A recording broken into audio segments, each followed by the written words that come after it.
Oggi parliamo di come salvaguardare il clima nelle nostre case. Come facciamo a mantenere la temperatura nella nostra casa? Beh, per mantenere la temperatura diciamo che la parte principale della casa è il tetto sicuramente, perché è quella più esposta agli eventi atmosferici. Utilizzando il tetto ventilato manteniamo gli ambienti più freschi d'estate e d'inverno evitiamo che si formino condensazioni su tutta la superficie della copertura.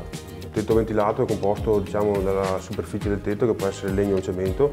Poi dopo montiamo le intercapelli, come dicevo, l'isolante e poi una guaina sopra e poi la superficie tutta della copertura, tegole, copi, eccetera. È praticamente una camera d'aria dove l'aria entra e fuoriesce.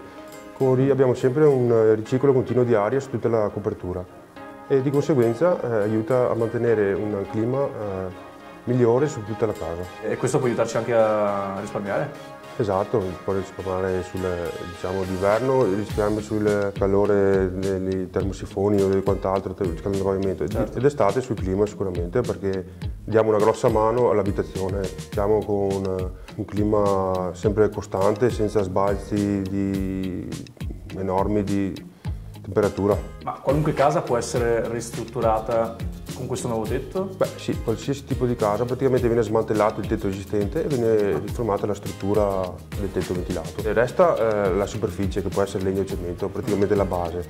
E da lì si inizia a lavorare con il manto di copertura, con la formazione di una struttura con degli listelli, isolanti, nuovi tipi di isolanti e poi il nuovo manto di copertura finale.